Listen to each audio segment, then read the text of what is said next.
The way that it started was we were at a dinner, a random dinner at a NABIP event, back then NAHU, celebrating somebody's birthday. And one of the ladies there brought along these little party favors. They were, it's just a silly, playful game, but they were these little drink buddies that, you hang on your beverage. And we were playing with them, taking pictures of them on our beverages there at that birthday dinner. And something very organic was born out of that.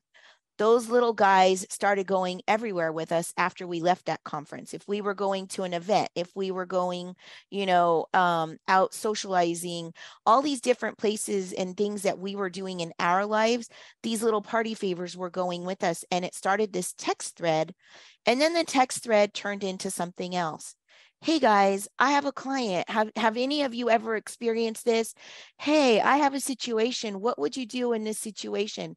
And it became like this support vehicle for the handful of us that had been at that birthday dinner.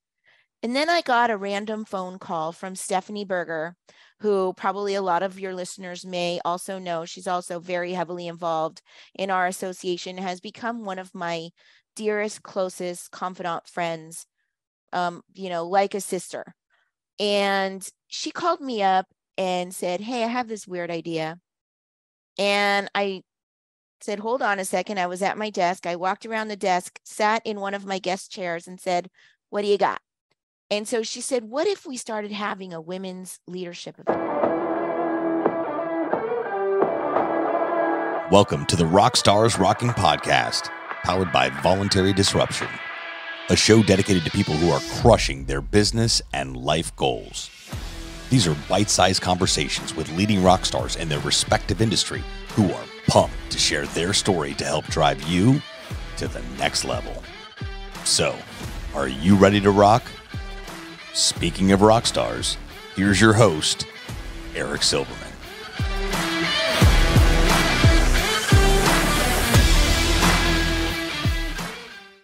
Hey, rock stars, welcome back to another episode of Rockstars Rocking, where you know it, every single week we have only the finest, the most badass rock stars rocking in the industry and sometimes outside of our industry. And this week, guys, I got to tell you something. I am super pumped. I'm so fired up. There's not a superlative that can describe how excited I am. Everybody, if you don't already know today's guest, let me introduce you to my good friend, Cerrina Jensen. She is just kicking ass, taking names, and we're going to get into all of it and more on today's episode of Rockstars Rocking. Cerrina, what's up? How are you? Thank you for joining me today. Well, hello. Thank you for having me. And what's up is all things good. I'm so happy to be here. Oh, man, I am so fired up to have you, as I said. For those that aren't connected with Cerrina, obviously check the show notes. We're going to have her contact info and so forth and where to find her in the notes. But she is a benefits broker, advisor, consultant, basically anything and everything benefits over at Solve Independent Insurance Associates out of the greater Sacramento area. I don't know about you, Cerrina, but if it's all right with you, I want to just dig in. I want to start asking you a million questions. I'm here for it. So let me start with just benefits in general. So you're a 12-year-old girl and you look to your mom and dad and you say, Papa, Mama, I want to sell insurance one day when I get big. Is that how the story went down and how you got into the insurance business? And if not, maybe shed some light on how you got into the insurance benefits world. Of course not. I only know about 3 people out of the thousands of friends I have across the country in this business that actually, wanted to go in insurance. Usually it's a second generation person or some weirdo that decided to go to college to study insurance. But my story is like most folks who are in this industry. I fell into it quite by accident. My son, Marcus, who is about to turn 29 and is actually a colleague of mine at Solve, was a year old when it was time for me to go back to work. And so this was back in 1995. I took a temporary clerical assistant job for a little regional insurance company called Cal Farm, which handled the California Farm Bureau health insurance program and property casualty program. And so my boss there was the secretary of my department, and I worked in a department called executive claims, which handled the shock losses, the things that came through and shocked the system and created giant reserves and things. And that was where my insurance career started. Got it. All right. So your story is not that different than most, as you said, most folks that we know and work with and partner with, colleagues, friends, et cetera. And you're right. I mean, I'm just like you. I accidentally fell into it for the most part. And I think I wouldn't even need a full hand to count how many people studied insurance and actuary science in college. Most people, it was just a job that turned into a passion, ultimately a lifelong career. So I appreciate you sharing. Now let me ask you, when you got into the business, I suspect that it was, of course, very different than it is today, right? A lot of advisors, brokers, friends, colleagues would say that many years ago, it was certainly a lot more transactional, and a lot of advisors and consultants like to think of it as not so transactional anymore, in a good way. Do you have any take on some of the maybe the big and good changes since you started in the business? And or even to double down on that, things that still need to be changed that we're all hopeful will get better? Oh boy, Eric, that is a loaded question. That's my job. Being that I've been in the business for over 25 years, a lot has changed, Sure. including how many gray hairs I have. Let's just start there, right? My hairdresser, Kinsey, little shameless plug. I love her. Hey, Kenzie. She calls my gray hairs sparklers, which I really appreciate. She's like, "Oh, I see you're getting more sparklers," and I'm like, "Yep, that's that job of mine. You know, they just keep coming." But all jokes aside, yeah, lots has changed and lots still needs to change, obviously.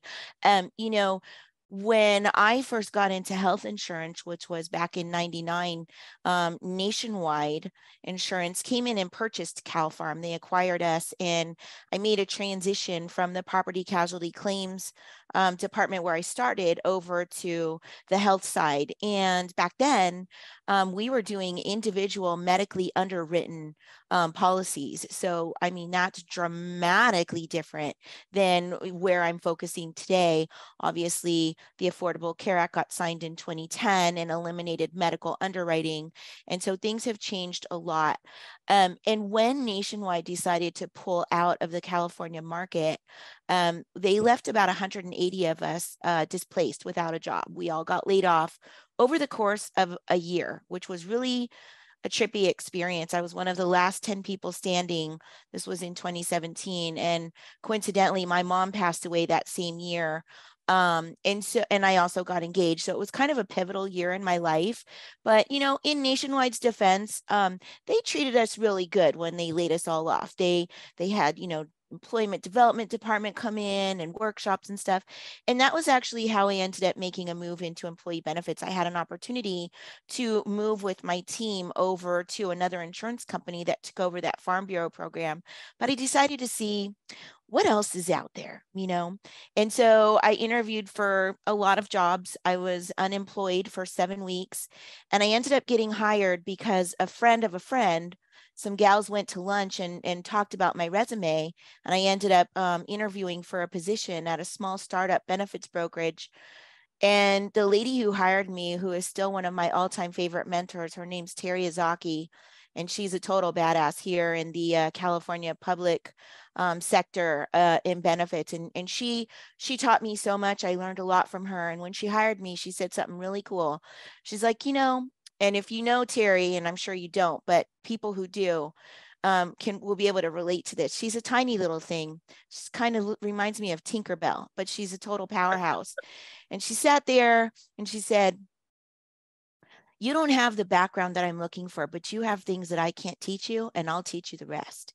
And the rest is history, as they say. It was a really smart move on her part to hire me. It was a really smart move on my part to accept that position. And I loved being on her team. I stayed there for a couple of years. And then I was like, Terry, I want to do what you do. I want to be out there representing what we, provide to employer clients. And so I accepted another position and that's where my sales career started, working for another small boutique firm here in the Sacramento area. And I was the micro accounts representative. I sold benefits to groups that had up to 10 employees. And that's kind of how I started selling benefits.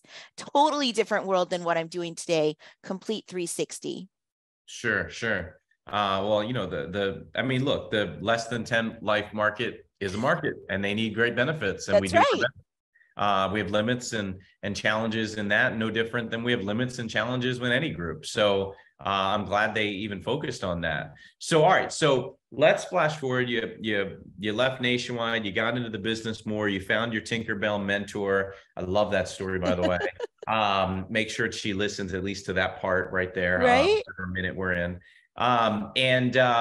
And then you kept going, and you started at some point. And anybody who's a Seinfeld fan knows the word yada. So I'm yadaing through a lot of this, but you ended up getting heavily involved into NAHU, now considered NABIP, where you're still pretty involved. So it's amazing. We both have so many amazing relationships and connections with NABIP. And then you decided to start something, which I really don't understand. I want you to shed some light on, because I've seen you talk about it before. What is Stellar Stories? You founded Stellar Stories a year before the world shut down. Yep. Tell us, what is that? And it's still going. Tell us what it is. Yeah, thank you so much for asking. So Stellar Stories started as something completely different than what it is now. Kind of related, but really what had happened is I was a quote unquote traditional benefits broker, living my dream, selling benefits to California small businesses, and really enjoying so many aspects of my job, teaching employees about benefits, how to access healthcare, and be informed consumers and all of those sorts of things. But I got exposed to how the sausage gets made in American healthcare. I got a look under the hood, and I became increasingly disillusioned with my profession. And so I had decided, before we ever heard of COVID, that I was going to make a pivot, that I was going to leave the benefits industry and the insurance industry over a period of time. I'm not really a huge risk taker. I'm more of a conservative type. And so I created this side hustle where I was going to start doing communications consulting and leadership development and process management, all those things that I really loved about my benefits job. And then I was going to, kind of close the curtains on being a benefits broker.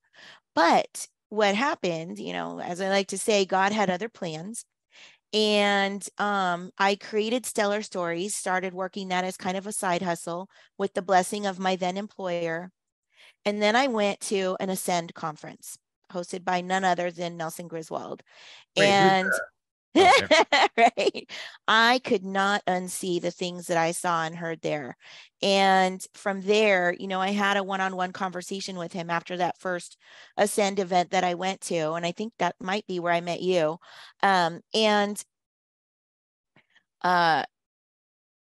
He introduced me to somebody who introduced me to the founders of Solve, which at the time, not to make it too muddy, but at the time was called Veris, and Veris means truth. And I spoke to them for about a year during the very beginning of the pandemic, before I made a decision to quit my job and start representing Solve as a self-employed, fully independent benefits broker, consultant, advisor, and that was when things really started to change. So Stellar Stories is still in the background. I still have a couple of key clients that I represent with Stellar Stories, but really that's just my company that I run my benefits practice through. And I primarily represent Solve, focusing in alternative funding and advanced strategies like reference-based or fair market pricing plans for larger employers. But I still have a handful of small employers that I represent. They're like family to me. And like you said before, smaller employers need help too. Just because you work for a small company doesn't mean that you don't need assistance with navigating healthcare. So that's what Sure. I've been up to these days, in addition to my new baby. Sure. Well, and we're going to talk about that in a second. Yeah, I know. But I love that story. Pardon the pun, stellar stories. But I love it and I really like how you ended it, where you still have some core clients and folks that rely on you for advice and guidance in the navigating the health world. And they're small and they're like family. I'm a big believer, and I say this all the time. I have advisor, brokers, consultants that hire my core firm, and the only question I ever get is, well, what's the minimum size employer you work with?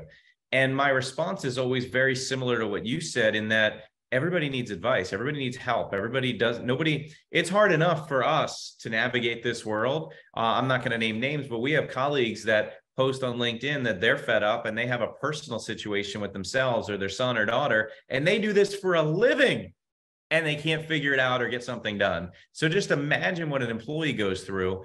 And the way I look at it, and I assume you'd agree, is, look, if somebody is the fifth of five employees at a 5-person daycare center, and that person's making 60 grand a year, they could work at a large conglomerate daycare center and make 60, 70 grand a year and have the most robust, amazing benefits ever. Why should the small group be penalized because the employee chose to support that small local business and have, in this case, lesser or subpar benefits? So I always, whenever I get that question, I always say it doesn't matter the size of the employer. We want to help everybody alike. Now, sure, we're all, for the most part, we're for-profit entities. We have to feed our families. So we're looking to, the larger the group, the better. Obviously, there's more things we can do with the larger group. There's more strategy, more innovation, more fun.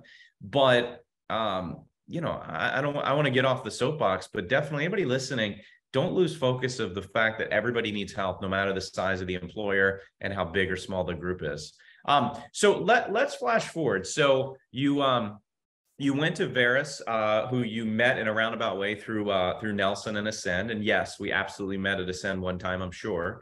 And you became a consultant with Veris, now Solve. You're having a lot of fun. You're enjoying where you're at. And then randomly, maybe not so randomly, in 2000, I want to say 19, I hope I'm right, tell me if I'm wrong, you and some other folks potentially, you decided to start a foundation or a conference of some sort.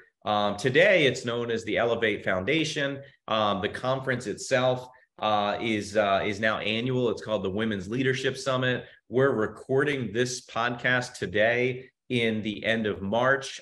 We missed it. I should have had you on months ago to promote the damn thing.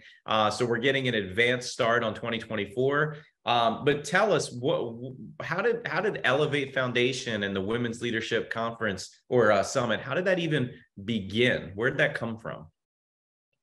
I'm so glad that you asked. And I just want to share some synergy with you about what you said just a second ago about minimum group size. I love it because that's something special about our agency as well. Our smallest client has 2 employees. Our largest client has like 7,000 employees. And so we work with everybody in between. And I love, that we've got that synergy there. I think that's why we've become such good friends, because I think we have very aligned viewpoints and aspirations in terms of why we do what we do in this business. Like you said, a lot of people fell into this business, including us, but we stayed, and there's a reason that we stayed.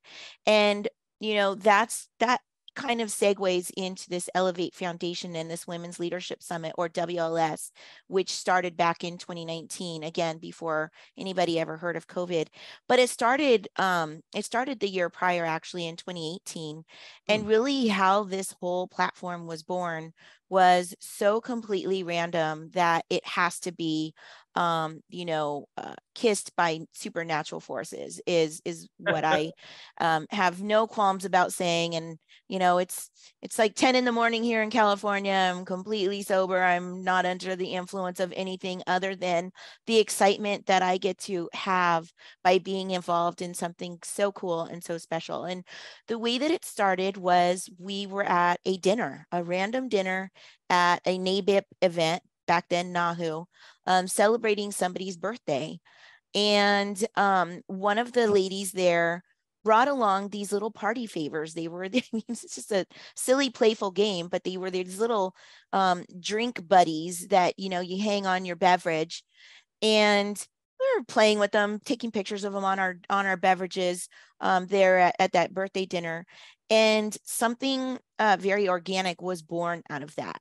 Those little guys started going everywhere with us after we left that conference. If we were going to an event, if we were going, out socializing, all these different places and things that we were doing in our lives, these little party favors were going with us. And it started this text thread. And then the text thread turned into something else. Hey guys, I have a client. Have any of you ever experienced this? Hey, I have a situation. What would you do in this situation? And it became like this support vehicle for the handful of us that had been at that birthday dinner. And then I got a random phone call from Stephanie Berger, who probably a lot of your listeners may also know. She's also very heavily involved in our association, has become one of my dearest, closest, confidant friends, like a sister. And she called me up and said, hey, I have this weird idea. And I said, hold on a second. I was at my desk. I walked around the desk, sat in one of my guest chairs and said, what do you got? And so she said, what if we started having a women's leadership event through our state chapter of NAHU, which was KAHU at the time, now is K-HIP. Again, we're so muddy in this industry, right? Lots of transition taking place all over the place. But we hosted it originally through our state chapter, for logistical convenience. Candidly, they had a bank account, they had an insurance policy and different things like that. And we were like, let's birth it here. This makes a lot of sense. We went to our association along with some other girlfriends, our co-founders, and we pitched the idea. KAHU, K-HIP loved it. And so we hosted the first women's leadership event through KAHU, K-HIP back in 2019. We were supposed to have our second annual WLS in 2020, but of course we had to postpone it several times because of the pandemic. And our second annual event ended up taking place in 2022. And we just had our third event this past just a couple of weeks ago. And this was the first one under our new foundation, Elevate. And how that transitioned, we always knew that we wanted to grow it out of KAHU K-HIP, and we collaborated with our association hand in hand to make that transition. And so we started a nonprofit foundation out of just an idea. It's called Elevate, elevatefoundation.org. And basically the whole purpose of Elevate is to elevate female leaders in our industry. But we don't want to leave our guy friends behind, right? And we'll talk a little bit about that and how we've involved our male counterparts and colleagues in that venture. But basically, my why, my passion for that is can be summed up in one little statistic. So when I was asked to write one of several articles about Elevate and about the Women's Leadership Summit, I did a little bit of research and I came across the reality that only 23% of executives in our industry are women. However, 67% of our entry level folks are women. So obviously there's a great disconnect. And so part of what we want to do is bridge that gap. And we want to provide funding through grants for aspiring women leaders in our business to help them get plugged in more quickly than some of us did back in the day, to help them get to events and, fund them with grants that helps them to plug in and start building their network early on in their career. So that's what it's all about. So, boy, there's a lot to unpack there. So Yeah. let me go back just a little bit. So, the idea started with some trinkets and drinks at a dinner happy hour type event. It led to a group text of sorts, where I hope everybody was on blue and iPhone, because green annoys people. Wait, what? Just kidding. Not really. So no, jokes aside, you blossomed into some folks asking for some guidance. You're like, hey, I have this situation. Somebody's like, hey, I have that situation. Here's what I might do. Here's how I've handled something like that in the past. And it blossomed into this support where I would even, and again, it's a saying that is generations old, but it sounds to me that it kind of started to form into some type of mastermind where you were collaborating and working together and sharing ideas.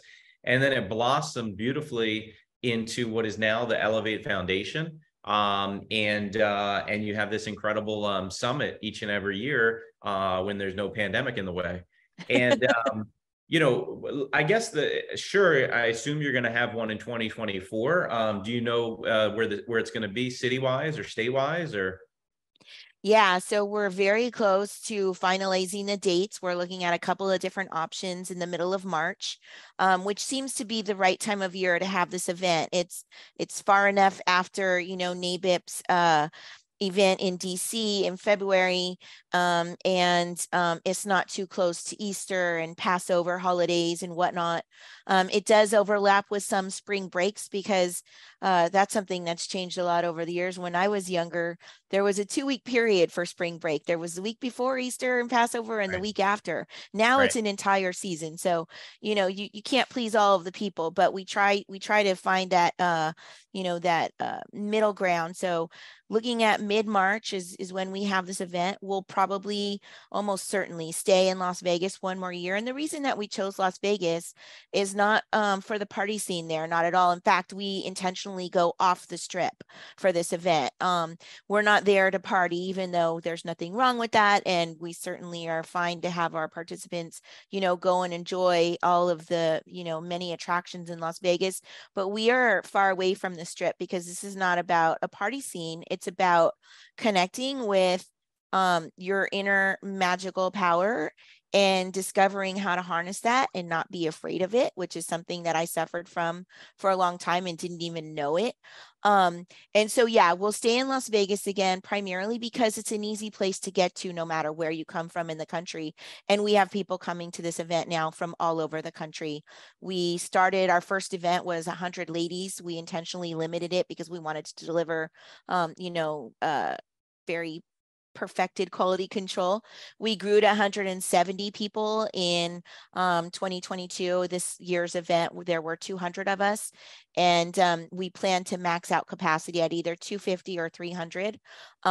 We'll never get bigger than that, even if we have to start hosting multiple events throughout the country. But we have people coming all the way as far as New York to our event, and it is definitely not to be missed. If you're a female who is either already a badass or wants to learn how to be a badass, this is the event for you.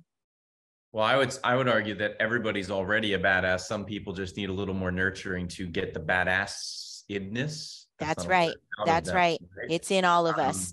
So is the goal at some point, I'm not asking for specifics, but would the goal be to plan wise to move it around a little bit every year, have it someplace different in the future potentially? Yeah, we would love to do that ultimately, but you know, being a little baby nonprofit, I can certainly relate to those nonprofit clients and potential clients of mine. We never have enough money, you know? So Sure, sure. ultimately, eventually, yes, we'd love to move around, you know, within reason. So I'm a badass woman, or a badass woman that hasn't unlocked that power yet, and I want to be involved. I'm not talking about me. I'm talking about anybody listening. How do they? What's the step? What do they do to get involved? Sure, they can go on LinkedIn and the social media sites, and they can follow and like your pages. They can interact with your content. But what's one step that would ensure them to be able to not miss out and be part of that, limited crowd that gets to go this coming year? It sounds crazy, but 2024, about a year from now. Mm-hmm. Yeah, so that would be the ideal first step is get to our website, sign up for our communications and follow us on social. We're most active on LinkedIn, but we're also active on Facebook and Instagram. And then if you want to get involved, shoot us an email. Our email address is hello@elevatefoundation.org, and we'd love to hear from you. Awesome. Takes a And village. absolutely. And the website for the Elevate Foundation is just elevatefoundation.org. Yep. So everybody, that's easy, elevatefoundation.org. You can obviously don't try to sell her anything, but you can send her a DM or a message on LinkedIn. I'm sure she'll be glad to get back to you, particularly when you're showing interest in her baby and her passion project, something that she's dedicated to. Now, I know you mentioned Stephanie. Stephanie's certainly a rock star. Is there anybody else in that is a founder, co-founder, anybody with any who? It can't just be you two. Who else is Yeah, helping? no, absolutely. For sure. We've got an entire board, and yeah. So just a quick little housekeeping note that I should probably mention. Elevate is spelled with two L's in this case, because of Stephanie's roots in being a Frenchie, so to speak. She took extensive French in school, and so it's a play on words. L being the French term for female, so it's ELLEVATE. We know that it's that I the actual English word is spelled with one L. So just as I a just thought it was spelled that way as a homage to Elle Woods from one of my favorite movies, well, Legally that Blonde. too. I love Elle So Woods. I badass. love Come that. on, let's just be honest. Yeah, for sure.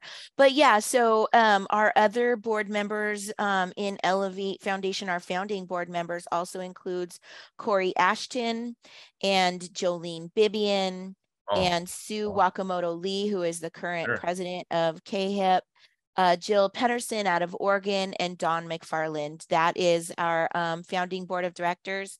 And all of us, with the exception of Dawn, are actively involved in planning and producing the Women's Leadership Summit.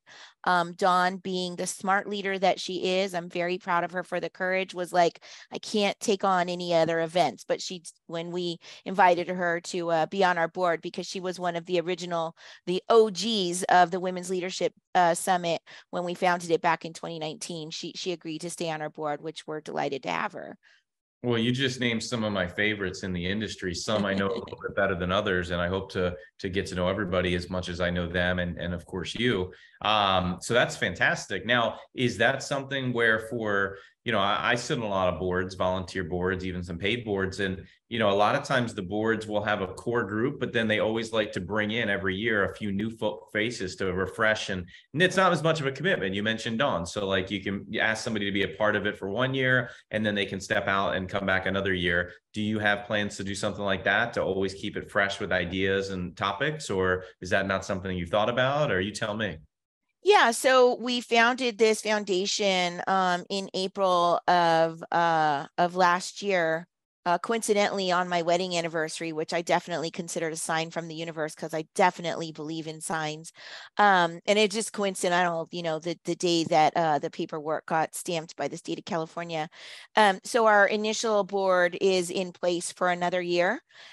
We will definitely entertain the possibility of potential additional new board members, but we also have a squad of amazing volunteers. Many other names that you would probably recognize, including our mutual friend Nama Pozniak and several other women who have stepped up and said, I want to help you. I want to be, whatever jobs you have for me in terms of helping us to curate content and potential speakers and, all of that fun stuff. There's a million little details that go into putting on an event like this. And we just appreciate all of the people who have volunteered to help us, both male and female. So talking about that, let's talk about what you guys are badging the Mars Squad, and I'm excited to be a part of it myself, and whatever that means. I'm very much like what Nama said, and whatever you need, I'm here to help. I can, I just love helping the greater cause. My wife and daughter, my son, we're trying to teach them to always be helpful, and in this case, male, female. For me, I just want to help the industry grow, and I love what you guys are doing with the idea of, not the idea, you're already doing it, but the mentoring and leading. And I really do love helping. Maybe I started it a minute ago, but just getting everybody to let their badass shine through, because a lot of people just need help getting to that point. They're not as comfortable. They're a little more introverted, and that's okay. Yeah, thank you. So Mars Squad is actually homage to, some people may remember there was a book that came out in the 1980s called Men Are From Mars, Women Are From Venus. And so our Mars Squad, kind of is a play on that. And that's been a part of this platform ever since the beginning, because definitely what this is not is we are not in the man bashing lane. We never have been. We never will be. We really appreciate, respect, and cherish our male counterparts, particularly in this industry, but also in our other places, who have shown their own leadership and collaborative spirit in successfully leading alongside women. You are definitely somebody I would put in that category.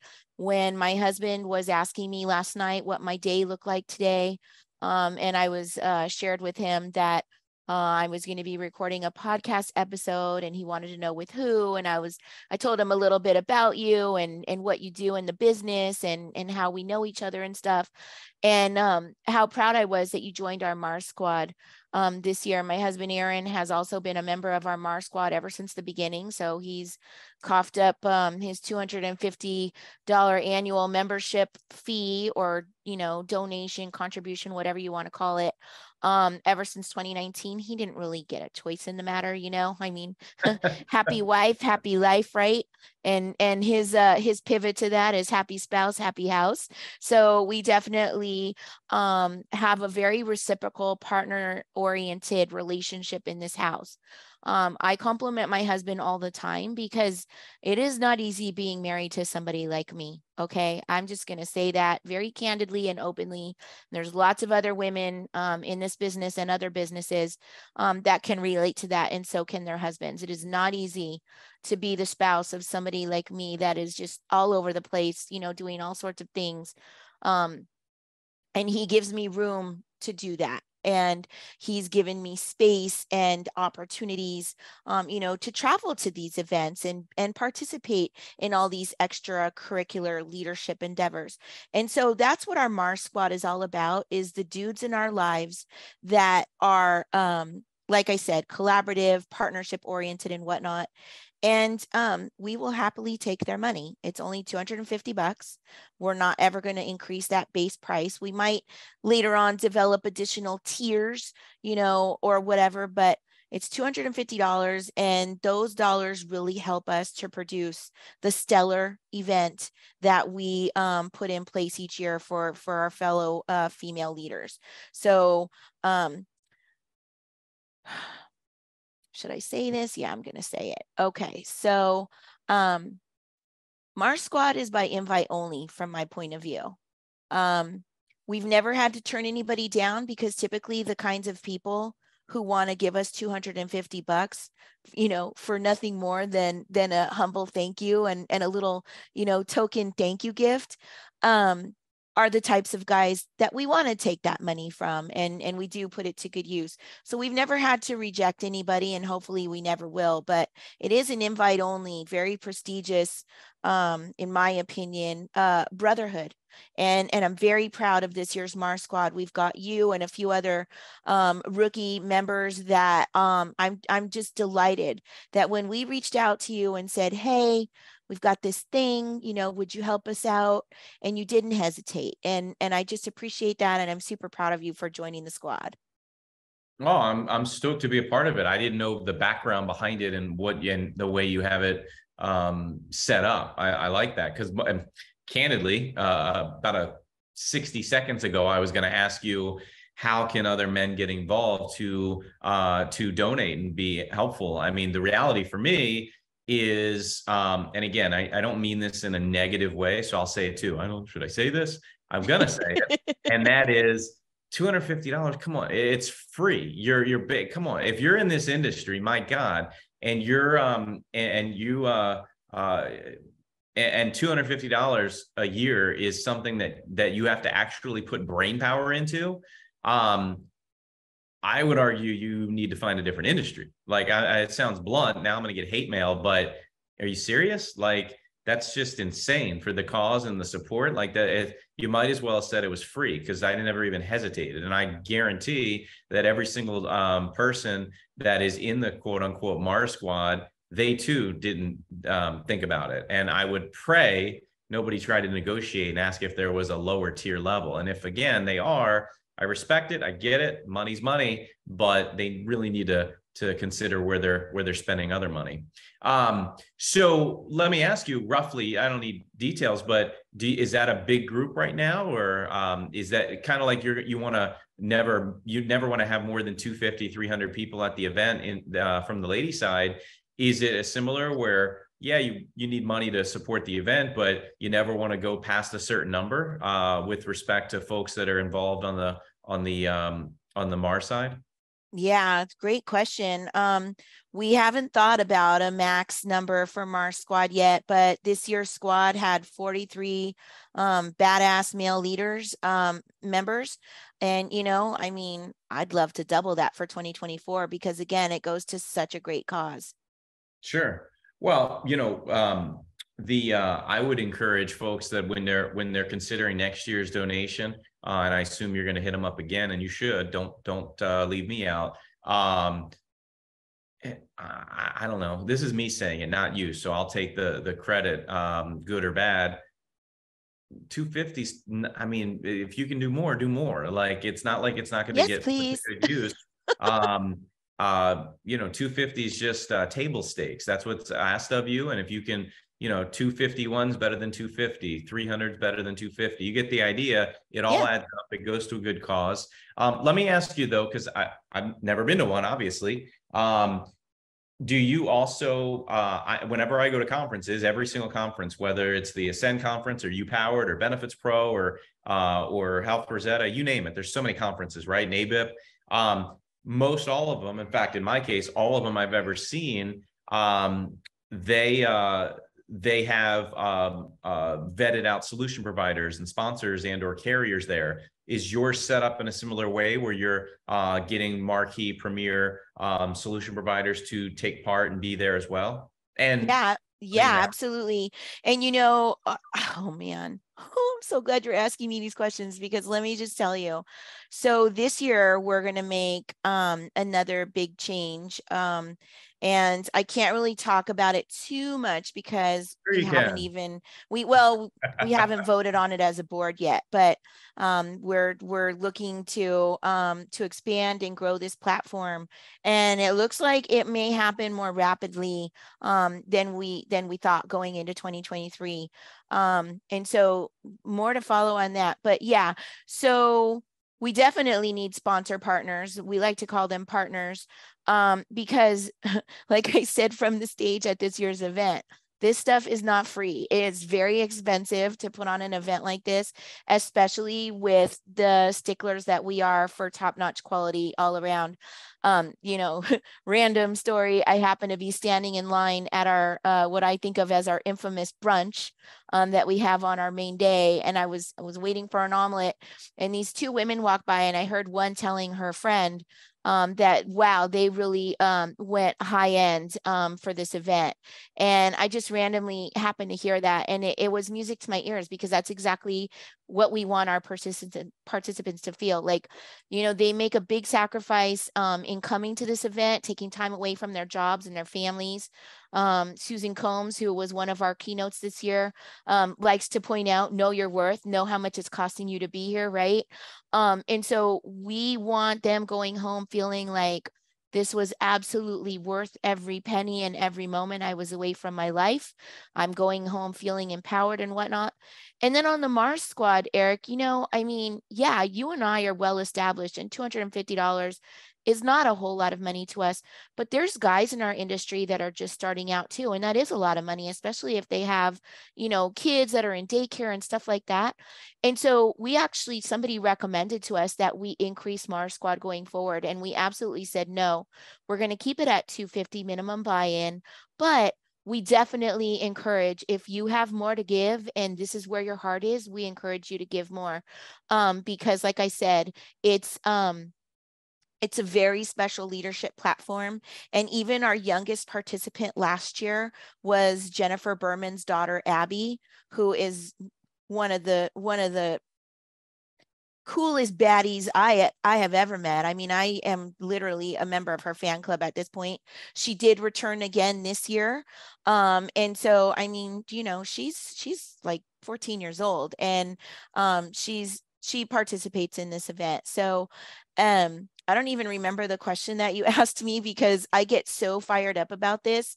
But as far as partners and sponsors, I also want to give about the, you know, vendors, solution providers, carriers, tech yeah. partners, anybody that us as benefit advisors and professionals would potentially need, want, and use for our client base. I was just curious if you had a solutions pavilion or Yes, or something to the effect that we're all familiar with when we go to conferences. I want to give the most heartfelt shout out to Amwins and Denise Colon and Becky Patel in particular. They stepped up for us big time this year. We, like I said, we needed a lot of money to produce this event. We no longer had, you know, the underlying foundation of our professional association to fall back on. We had to pay every bill ourselves. And that group, along with so many others, Ease, Sterling Admin, Kaiser, those are some of our bigger sponsors, but we also had additional leaders in our industry that stepped up. My own company, Stellar Stories, coughed up money. Stephanie's company bought a partnership, but those are the ones that really you know, funded the bulk of our bills. And so, yeah, we do not talk product at this event, but we definitely encourage those companies that want to do business with female leaders in the insurance business and also outside of the insurance business, because we have people who participate in this event who are not even in the insurance business. Women are bringing their daughters and their best friends and their colleagues who are in other industries. But yeah, so we're definitely open to exploring those possibilities with anybody who believes in supporting female leadership from the ground up. I love it. I love it. Well, I mean, we've talked about a lot. I really appreciate you coming on today. And obviously it goes without saying, but I always like to say it. Anybody that's taking time out of their day, whether you're driving right now, whether you're listening while you're at the gym, whatever it may be, whether you're on a bus or a train or in an Uber, I very much appreciate it. I know my guests do. I know Cerrina does. If you have any questions and you're listening, you have any thoughts, you want to get involved, obviously don't be shy. We're going to post a lot of this stuff on social media. There's going to be clips and so forth. So make sure you do us a favor and like and share and communicate and comment in the notes section below. And again, you feel free to send her a note. We'll We'll have her contact information in the show notes. And she's not hard to get in touch with, not hard to reach. Don't go spam her on sales stuff. We get it. We all get enough of that. You get it too if you're listening. So don't be that lady or that guy. I always love that. People, a lot of times they complain, they get spammed all this stuff, and yet they do it themselves. So don't be that person. Anyway, any parting words of wisdom before we let our audience go, before I let you go, Cerrina? I just want to thank you for the opportunity to chat about all of this stuff. And again, applaud you for leaning in and supporting leadership. Your RockstarsRocking hashtag is something that I've been following for a long time. And I just appreciate the opportunity to chat with all this stuff about you, or with you rather. Sure. What's your hashtag? What's Elevate or the Leadership's Summit? Do you have a hashtag? Yeah, it's Elevate WLS and then followed by the year, so 2023. But there's a few other hashtags going around. Okay, I like it. Well, listen, I just show up and ask some fun questions and have a good conversation. I would do that anyway, whether we're recording or not. So I have the easy job. So for everybody behind the scenes at the Rockstars Rocking podcast, those who are putting the magic sparkles and touches on this and making us look even prettier than we already are, I appreciate everybody listening. I appreciate them. I appreciate you coming on. And until next week, everybody, don't just have a good week. No. Make it a good week. Thanks, everybody. Bye-bye. Make it a stellar week. Thanks so much for tuning into this episode of the Rockstars Rocking podcast. If you haven't done so already, make sure you're subscribed to the show wherever you consume podcasts. And if you feel so inclined, please leave us a review. 5 stars would totally rock. Until next time, Rockstars, keep rocking.